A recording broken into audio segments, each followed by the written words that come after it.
উত্তরপত্রে আপনারা লিখবেন ডিফেন্সের শক্তি। 1 নাম্বার দিয়ে লিখবেন দণ্ডবিধির 100 ধারা হারুনের জন্য সবচেয়ে সেরা ধারা, কারণ 100 ধারায় বলা হয়েছে নিজের জীবন রক্ষার্থে আক্রমণকারীকে হত্যা পর্যন্ত করা যাবে। 2, জীবন রক্ষার প্রয়োজনে জীবন নাশ করা বৈধ। ক্যাপিটাল AIR 1959 PUNJ 332 হোল ফার্স্ট ব্র্যাকেট। আদালতের এই সিদ্ধান্ত হারুনের জন্য সহায়ক হবে। এরপরে আপনারা উত্তরপত্রে লিখবেন আন্ডারলাইন দিয়ে আসামির পক্ষে যুক্তিতর্ক, arguments on behalf of the accused's. এরপরে লিখবেন আমরা দেখতেছি বিজ্ঞ হাইকোর্টে প্র্যাকটিসরত বিজ্ঞ আইনজীবীরা জজ কোর্টে যখন কোনো মামলায় শুনানি করে এনারা মে ইট প্লিজ ইউর লর্ডশিপ বলে। এটা ঠিক আছে, সুতরাং আপনি মে ইট প্লিজ ইউর অনারও বলতে পারেন, মে ইট প্লিজ ইউর লর্ডশিপও বলতে পারেন।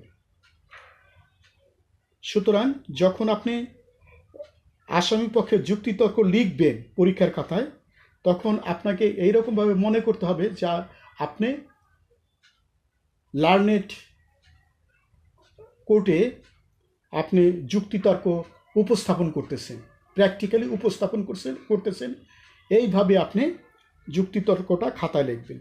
তাহলে এখন এইভাবে লিখুন, may it please your lordships, your lordship, এই মামলার আসামি হারুনকে আলতাফ গ্রুপের লিডার আলতাফকে হত্যা করার অপরাধে দোষী সাব্যস্ত করার পূর্বে হারুন কেন আলতাফকে হত্যা করতে বাধ্য হলো তা লার্নেড বিজ্ঞ আদালতের সবার আগে বিবেচনা করার অনুরোধ করছি। 1 নাম্বার, আমরা যদি ধরেই নেই মাই লর্ড হারুন একজন সন্ত্রাসী, কিন্তু সে যত বড় সন্ত্রাসী হোক সে আইন অনুমোদিত ব্যতীত তাকে মেরে ফেলা যায় না। তাকে আইনের উপায়ই তাকে বেঁচে থাকার অধিকার কেড়ে নেওয়া যাবে। মাই লর্ড, হত্যাপূর্ব অবস্থা যদি আমরা বিবেচনা করি, সেখানে দেখা যাচ্ছে আলতাফ ও হারুন পরস্পরের দিকে বন্দুক তাক করে আছে, কিন্তু আগে নিহত হওয়ার সম্ভাবনা বেশি হারুনের। তাই তখন এমন অবস্থা বাঁচতে হলে তাকেই প্রথমে গুলি করতে হয়। আর বেঁচে থাকার মতো আশঙ্কা যখন সবার আগে জাগ্রত হয়, সে অবশ্যই অন্যকে গুলি করে হত্যাও করতে পারবে। এটা আমাদের দণ্ডবিধির 100 ধারায় আছে। ইউর অনার, হারুন যখন বিপদাপন্ন নিশ্চিত জেনে আত্মরক্ষার তাগিদে বাধ্য হয়ে আলতাফকে গুলি করে বাধ্য করেছে। জীবন রক্ষার অধিকার সবারই আছে, আর জীবন রক্ষার প্রয়োজনে জীবন নাশ করা বৈধ। দণ্ডবিধির 100 ধারা জীবন রক্ষার্থে মৃত্যু পর্যন্ত ঘটানো যাবে। মাই লর্ড, আলতাফকে হত্যা করা ছাড়া হারুনের অন্য কোনো বাঁচার কোনো সম্ভাবনা ছিল না। তাই হারুনকে দণ্ডবিধির 100 ধারা ও পাঞ্জাব আদালতের সিদ্ধান্ত AIR 1954 PUNJ 332 হোল ফার্স্ট ব্র্যাকেট মোতাবেক হারুনকে হত্যার দায়ে দোষী সাব্যস্ত করা যায় না। তাই আমি মাই লর্ড লার্নেড কোর্টকে হারুনকে আলতাফ হত্যার দায় থেকে দোষী সাব্যস্ত না করার জন্য, তাকে বেকসুর খালাস দেওয়ার জন্য আমি বিজ্ঞ আদালতের কাছে প্রার্থনা করছি। That's your honour my lord. আসামির বিপক্ষে যুক্তি। এখন লিখবেন আসামির বিপক্ষে যুক্তি। May it please your honour my Lord,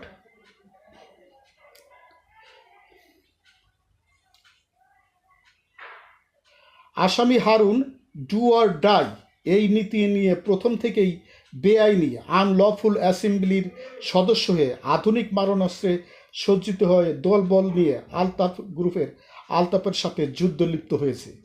আলতাফকে হত্যা করার ইচ্ছা হারুনের তাৎক্ষণিক নয়, ইহা অনেক আগে থেকেই পূর্ব পরিকল্পিত এবং উদ্দেশ্যমূলক।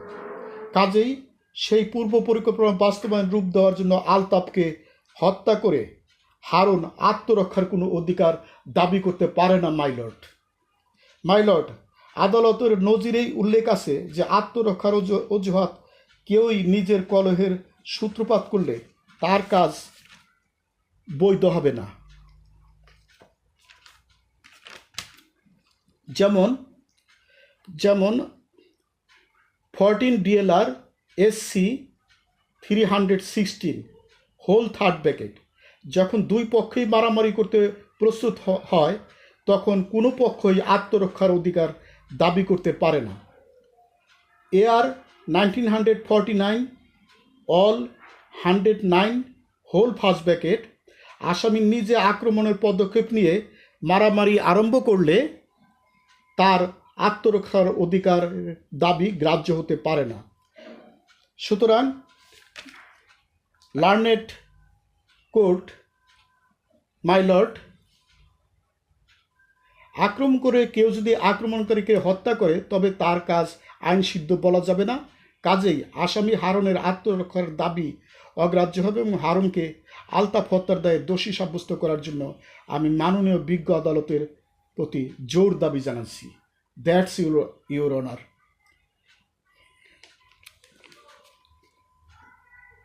Lecture matter Bangladesh bar council আয়োজিত অ্যাডভোকেটশিপ লিখিত ও ভাইবা পরীক্ষা।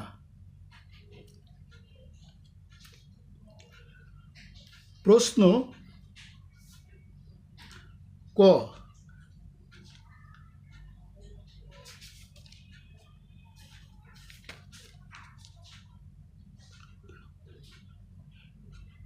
প্রশ্ন, ফেনীর মহাসড়কের উপরে অস্ত্রধারী দুইটি গ্রুপ পরস্পরের উপর চড়াও হওয়ার উপক্রম হয়েছে।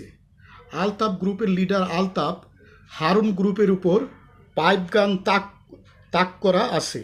হারুন ও আলতাফের উপর তার স্বয়ংক্রিয় অস্ত্র তাক করা আছে। অবস্থা এমন যে বাঁচতে হলে তাকেই প্রথম গুলি চালাতে হবে। হারুনের অস্ত্র আধুনিক হওয়ায় ইহা প্রথমে গর্জিয়া উঠিল, ফলে আলতাফ নিহত হয়। আপনার সিনিয়র আত্মরক্ষার প্লি তৈরি করতে নির্দেশ দিলেন। ডিফেন্সের দুর্বলতা অথবা শক্তি সম্পর্কে বর্ণনা করুন। আইনের সংশ্লিষ্ট ধারা মোতাবেক আসামির পক্ষে বা বিপক্ষে আলোচনা করুন এবং একটি লিখিত যুক্তিতর্ক প্রস্তুত করুন। আপনার সিনিয়র হারুনের পক্ষে লিখিত যুক্তিতর্ক প্রস্তুত করতে বললেন।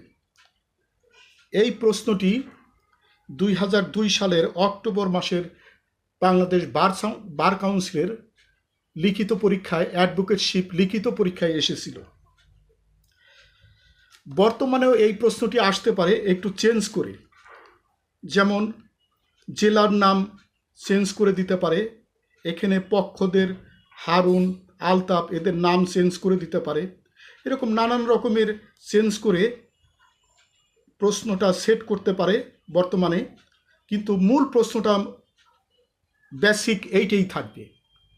আপনারা এতটুক চেঞ্জ যদি বুঝে বর্তমানে উত্তর দিতে পারেন তাহলে আপনি পরীক্ষায় রিটেন পরীক্ষায় অ্যাডভোকেটশিপ পরীক্ষায় পাশ করতে পারবেন এবং ভাইভাও পাশ করতে পারবেন। সুতরাং এই প্রশ্নটার যদি প্রস্তুতি আপনারা ভালো করে নেন তাহলে প্রশ্ন যেভাবেই ঘুরিয়ে আসুক না কেন আপনারা লিখিত পরীক্ষায় ভালোভাবে লিখিত পরীক্ষায় উত্তর দিয়ে আসতে পারবেন এবং ভাইভা পরীক্ষাও আপনারা পাশ করতে পারবেন। তাহলে আপনারা এই আইনগত সমস্যাটার কিভাবে এইটা উত্তর লিখতে হয় রিটেন পরীক্ষায় সেই বিষয়টা বিস্তারিত আপনাদের সাথে আলোচনা করতেছি। আপনারা বিজ্ঞ যারা পরীক্ষা দিতেছেন এবং যারা ভাইবা পরীক্ষা দিতেছেন, আপনারা আমার লেকচার মন দিয়ে শুনুন, তাহলে আপনারা পরীক্ষায় ভালো করবেন। প্রথমে লিখতে হবে সমস্যা। লিখিত পরীক্ষায় উত্তর কিভাবে দিবেন সেটা বলতেছি। প্রথমে লিখবেন সমস্যা। সমস্যা লিখে এরপরে ওই পুরো প্রশ্ন থেকে কতটুক লিখতে হবে সেটুক বলতেছি। লিখবেন, ফেনীর মহাসড়কের উপরে অস্ত্রধারী দুইটি গ্রুপ পরস্পরের উপর চড়াও হওয়ার উপক্রম হয়েছে। আলতাফ গ্রুপের লিডার আলতাফ হারুন গ্রুপের উপর পাইপগান তাক করে আছে। হারুন ও আলতাফের উপর তার স্বয়ংক্রিয় অস্ত্র তাক করা আছে। অবস্থা এমন যে বাঁচতে হলে তাকেই প্রথম গুলি চালাতে হবে। হারুনের অস্ত্র আধুনিক হওয়ায় উহা প্রথমে গর্জিয়া উঠিল, ফলে আলতাফ নিহত হলো। সমস্যার ভিতরে এইভাবে প্রশ্ন থেকে লিখবেন। এরপরে লিখবেন বিচার্য বিষয়। এরপরে আপনারা কি লিখবেন উত্তরপত্রে এই প্রশ্নের উত্তরে লিখবেন। এরপরে বিচার্য বিষয়। বিচার্য বিষয়ের 1 নম্বরে লিখবেন ডিফেন্সের দুর্বলতা বা শক্তি, আর 2 নম্বরে লিখবেন আসামি হারুনের পক্ষে বা বিপক্ষে যুক্তি। এখন এরপরে আপনারা কি লিখবেন? এরপরে আপনারা আলোচনা, বিস্তারিত আলোচনা লিখে আপনারা এইভাবে লিখবেন যে আত্মরক্ষার প্লি আমরা তৈরি করার পূর্বে দণ্ডবিধি 1860-এর সংশ্লিষ্ট কিছু ধারা আমাদের বিস্তারিত আলোচনা করা প্রয়োজন।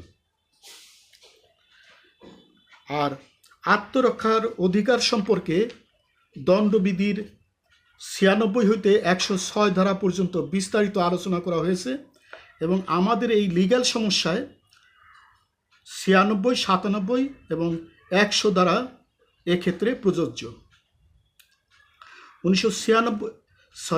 দণ্ডবিধির 96 ধারা হলো আত্মরক্ষার জন্য কোনো কিছু করা হলে তা অপরাধ বলে গণ্য হবে না। দণ্ডবিধির 97 ধারা শরীর বিপন্নকারী অপরাধের বিরুদ্ধে নিজের শরীর রক্ষা করার অধিকার প্রত্যেক ব্যক্তির আছে।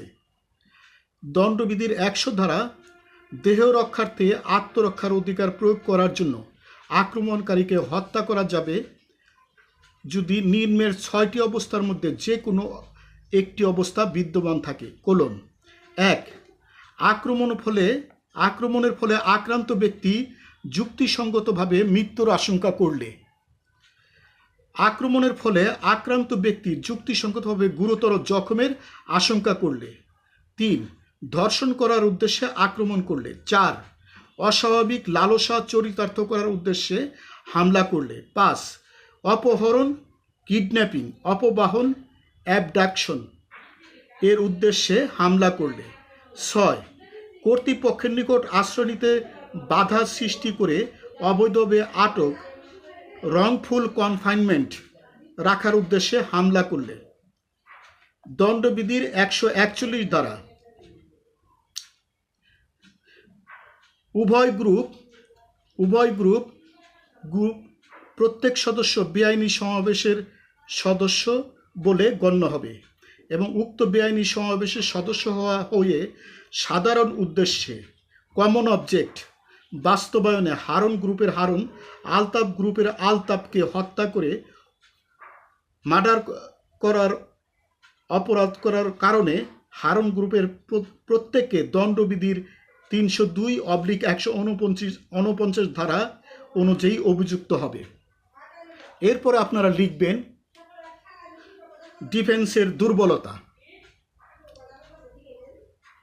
আমরা এই আইনগত সমস্যায় দেখতেছি ডিফেন্সের ব্যাপক ভিত্তিক দুর্বলতা আছে।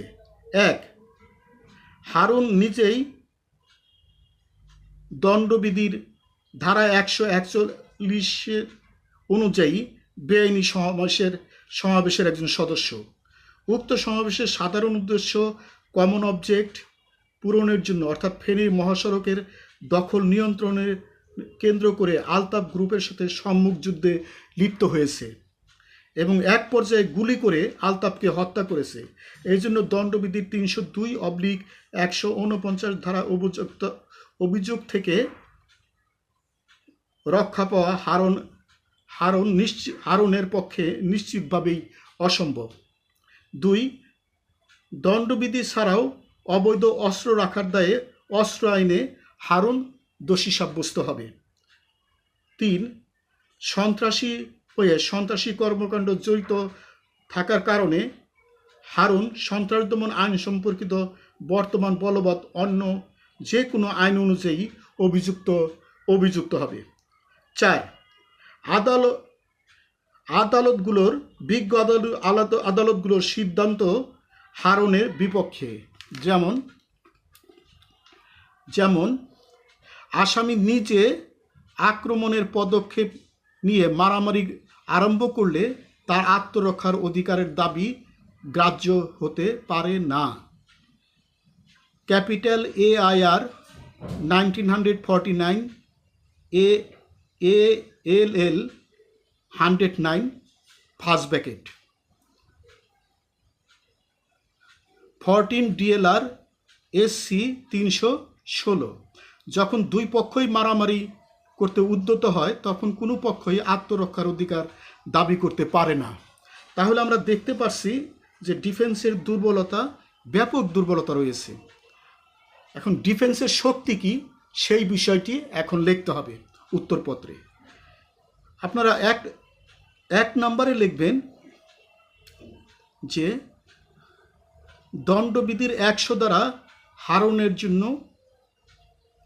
ব্যাপকভাবে প্রযোজ্য, কারণ 100 ধারায় বলা হয়েছে নিজের জীবন রক্ষার্থে আক্রমণকারীকে